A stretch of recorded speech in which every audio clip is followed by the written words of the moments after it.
हाँ हाँ हाँ हाँ। हर हर महादेव, हर हर जय श्री। तो ये है श्रीमान राजेश दुबे जी। राजेश दुबे जी, आपका जो चेहरा है इस समय चमक रहा है, इस चमक का कारण बताइए। गंगा जी अमृत है ना। हमारे शास्त्रों में, पुराणों में कहा गया है ना कि गंगा जल जो है अमृत है। अमृत से नहा कर निकल रहा हूँ, चमक नहीं रहा हूँ, चमक गया, पवित्र हो गया। मन, चित्त, भाव सब पवित्र हो गया। यहाँ आने के बाद ना ऐसा लगता है कि बहुत कुछ चीज़ों के पीछे हम भाग रहे हैं। उतना ही भागो जितना पकड़ सको, उतना मत भागो कि बहुत दूर भाग कर चले जाओ फिर वापस नहीं आओ। उतना भागो कि पकड़ सको, जिसको कहते हैं पुरुषार्थ, कि धर्म हो, अर्थ हो, काम हो, मोक्ष हो, जितना पा सको प्रयास से यश की प्राप्ति होती है।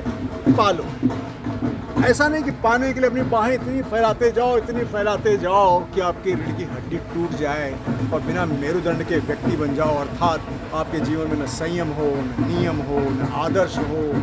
बिना संयम, नियम, आदर्श अगर आपके जीवन में नहीं होगा तो कुछ पा भी जाओगे तो पाप ही पाओगे। इसलिए संयम, नियम, मर्यादा, आस्था, ईश्वर, पुरुषार्थ, जीवन, समाज का कल्याण, देश का कल्याण और अपनी आत्मा का कल्याण, इसी परिधि के अंदर आप अभिनय कर लो, राजनीति कर लो, पाप भी कर लो, लेकिन इसी दायरे में रह के पाप करो कि राष्ट्र हित में पाप करना हो, समाज कल्याण के लिए पाप करना हो तो पुण्य ही करो। लेकिन अगर पाप भी करना पड़े तो अधर्म भी करना है। अश्वत्थामा हतो नरो मातो जरो। बहुत बड़ा उदाहरण हमारे महाभारत में है कि राष्ट्र के कल्याण के लिए पाप भी करना है, झूठ भी बोलना है, तो राष्ट्र के कल्याण के लिए सब करो, लेकिन राष्ट्र का कल्याण हो। अपने कल्याण के लिए, अपने शरीर को सुख देने के लिए, अपने लिए, अपने महत्वाकांक्षा के लिए पाप मत करो। ये मेरा मानना है। आपने, आपकी भाषा से, आपके जो अनुभव है उनसे ये प्रतीत होता है कि आपने जीवन में काफ़ी भ्रमण किया है। इस भ्रमण का वो कोई एक ऐसा अनुभव बताइए जो मुझे लगता है कि आप सबसे ज़्यादा अंदर अपने भीतर बदलाव महसूस कर पाए और आगे उसको आपको बढ़ाने का मन भी काफ़ी रहा और आपने वो काम किया भी। मेरे जीवन में एक ऐसा समय रहा है कि मैं रोज़ सुबह उठता था और सोचता था मैं दिन भर करूँगा क्या, और जब रात होती थी तो मैं डर के मारे सो नहीं पाता था कि मैं कल करूँगा क्या।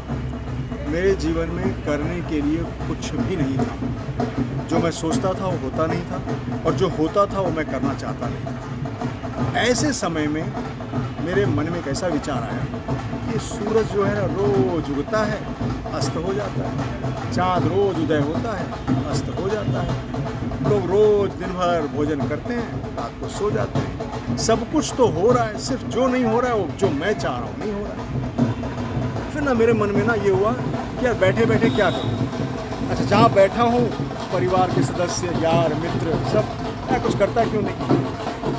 तो उन दिनों मैंने घूमना शुरू कर दिया लोगों से बचने के लिए। ये लोगों के प्रश्नों का जवाब देना पड़े, हटाओ यार, घूमने निकल जाओ। और मैंने घूमना शुरू किया। 2 किलोमीटर पैदल, 5 किलोमीटर पैदल, 10 किलोमीटर पैदल, 15 किलोमीटर पैदल, 20 किलोमीटर पैदल, ऐसे अपने शहर में घूमते घूमते दिन भर घूम कर, समय बिताकर शाम को अपने घर आ जाता था। तब मेरा मन कहता था आज तूने दिन भर घूमा, कम से कम घूमा तो सही, भले बेकार में घूमा। इसको साहित्यिक भाषा में यायावरी कहते हैं कि बिना किसी लक्ष्य के, बिना किसी नियम के, बिना किसी आपकी योजना के आप घूम रहे हो, चल रहे हो। वो यायावरी मेरे मन में आई और उस यायावरी से मैंने पहले जहाँ रहता था वहाँ घूमा, फिर मुंबई घूमा, फिर मुंबई के बाहर घूमा, घूमते घूमते पूरा भारत घूम लिया। 70% भारत दर्शन मैंने कर लिया। और घूमते घूमते मेरे को अपने जीवन की राह मिली। घूमते घूमते वो राह किस लक्ष्य पे जाएगी, वो लक्ष्य का मैंने संधान किया। और घूमते घूमते घूमते घूमते होते मेरे आस पास इतनी बड़ी मेरे शुभकामनाओं की सेना खड़ी हो गई कि सब कहते हैं बढ़ राजेश, बढ़ आगे, बढ़ तू आगे, बढ़ तू आगे। लोग चिल्लाते हैं, मैं चलता जा रहा हूँ, मैं बढ़ता जा रहा हूँ, बढ़ता जा रहा हूँ, बढ़ता जा रहा हूँ। और देखो शुभ चिंतकों की सेना में शिवेंद्र जी भी आ गए। भारत के एक बहुत ही प्रसिद्ध और बहुत ही कमाल के राजनीतिज्ञ हुए जो जिन्होंने एक नारा दिया, जय जवान जय किसान। हाँ, और अब मैं ये सुनना चाहता हूँ कि कोई ऐसे राजनीतिज्ञ जो आज भारत में ऐसे ही किसी नारे के साथ में भारतवर्ष को बदल रहे हैं। मेरी आयु अभी 54 साल, 54 ईयर्स। 90 के दशक में मैं 20-21 साल का हुआ था। जब मैं 20-21 साल का हुआ तो उसके पहले से मैं थोड़ा बहुत इंदिरा गांधी जी के बारे में सुनता था, जानता था। अखबार पढ़ने का पिताजी ने एक मुझे आदत लगा दी थी कि रोज़ सुबह में अखबार पढ़ना है। समाचार पत्र रोज़ सुबह पढ़ता था। 5वीं क्लास में था, 6वीं क्लास में था, 7वीं क्लास में। अखबार पढ़ने की तब की आदत आज तक है कि सुबह उठते ही अखबार चाहिए। नवभारत टाइम्स या अंग्रेजी अखबार या कोई भाषाई अखबार, मराठी और गुजराती भी पढ़ता हूँ। तो ये पढ़ने की बचपन में आदत थी। तो अखबारों के माध्यम से जब कुछ सूझबूझ समझ नहीं थी तो राजनीति में इंदिरा गांधी को थोड़ा बहुत समझता हूँ कि इंदिरा गांधी ने पाकिस्तान के एक टुकड़े को, पूर्वी पाकिस्तान को तोड़ के बांग्लादेश बनाया था। ये मुझे अच्छी तरह याद है। उस कालखंड में नहीं हुआ था, लेकिन मैं वो इतिहास पढ़ता था तो मुझे समझ में आता था। राजीव गांधी के टाइम कि कंप्यूटर आ रहा है, कंप्यूटर आ रहा है, कंप्यूटर आ रहा है, कंप्यूटर आ रहा है, तो वो चीज़ें मेरे को समझ में आ रही थी कि कंप्यूटर आएगा। तो राजीव गांधी के बारे में थोड़ा जानता हूँ। अटल बिहारी वाजपेयी से मैं बहुत प्रभावित था कि वो बहुत अच्छे वक्ता थे और उनके जैसे ना बोलना मैं भी चाहता था। क्योंकि जो बोलने की शैली थी वो मुझे बहुत अच्छी लगती थी और उनके बहुत सारे काम बहुत अच्छे लगते थे। तो उनके शासनकाल को मैंने देखा। लेकिन आज के भारत के यशस्वी प्रधानमंत्री श्री नरेंद्र मोदी जी 23 मई 2014 के बाद जब वो इस देश के प्रधानमंत्री बने हैं तो ना मैं अगर किसी एक राजनेता के बारे में कहूँ कि जिसने बहुत अच्छा काम किया है और बहुत अच्छा काम कर रहा है तो मोदी जी हैं। और कोई अगर मुझे कहता है कि अरे ये तो मोदी भक्त है तो मैं कहता हूँ गर्व से कहो हम मोदी भक्त हैं। क्योंकि मोदी जी ना भारत को भारत बना दिया। 10वें 11वें में थे हम विकासशील देशों में, 10वें 11वें हमारा नंबर था। आज हमारा नंबर 5वें पे आ गया है। और मोदी जी कहते हैं कि तीसरा टर्म दो, मैं गारंटी देता हूँ कि टॉप 3 में हमारी इकोनॉमी आएगी। ये जो आत्मविश्वास राष्ट्र के लिए है ना, ये एक प्रधानमंत्री के अंदर है। और भारत में ना ऐसा कुछ भी नहीं है कि उनके आने से किसी को तकलीफ हो रही है ना, उनके आने से सबको फ़ायदा हो रहा है। मेरे गांव में जो सरकारी मकान बन रहे हैं उसमें सबको मकान मिल रहा है, न जाति न धर्म न कोई भेदभाव नहीं। जो उस पॉवर्टी लाइन में आता है, जो उस क्राइटेरिया में आता है, जो उस वर्गीकरण में पात्र है, उन सभी पात्रों को मकान मिल रहे हैं, रसोई गैस मिल रही है। देश में सुरक्षा की भावना दिख रही है, जगह जगह विकास दिख रहा है। मैं पिछले 4 दिनों में जयपुर में शूट किया, झालावाड़ में शूट किया, रामगंज मंडी में शूट किया, हरिद्वार में शूट कर रहा हूँ। 2 बार मैं फ़्लाइट से यात्रा की, 1 बार मैंने बस से यात्रा की, 2 बार मैंने ट्रेन से यात्रा की। बहुत सुविधाजनक यात्रा हो रही है, बहुत सुचारू रूप से चीज़ें चल रही है। भारत चमक रहा है मोदी जी के विज़न के कारण, मोदी इकोनॉमिक्स के कारण भारत उन्नति कर रहा है। इसके पहले के प्रधानमंत्रियों ने बहुत अच्छा काम किया है, मैं उसकी निंदा नहीं करता, लेकिन आज के प्रधानमंत्री जो काम कर रहे हैं मैं उनकी भूरी प्रशंसा करता हूं। क्योंकि जो काम मैंने सोचा था कि मेरे जीवन में कभी हो नहीं सकता वो चमत्कारिक रूप से हो रहा है। राजेश जी, आपके जीवन का कोई ऐसा 2 पंक्तियों में रस, एक ऐसा मन का भाव जो आप आज की नौजवान पीढ़ी या वो जो इस देश के भविष्य को बदलने में सक्षम है उनके लिए कुछ ऐसी बात?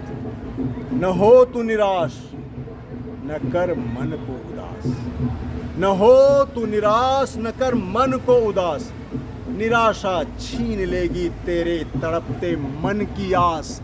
उदासी कर देगी तुझे शून्य जीवन से हताश। आज की शाम, आज की शाम तू क्यों और जीने से डरता है? क्या पता कल सुबह तू इस सूरज को रोशन कर दे। लड़ते रहा, प्रयास से ही यश की प्राप्ति होती है। आदमी तो रोज मरता है, बस जीना शुरू करो अपने लक्ष्य के लिए, अपने आदर्श के लिए, अपने परिवार के लिए, अपने देश के लिए, विश्व के लिए।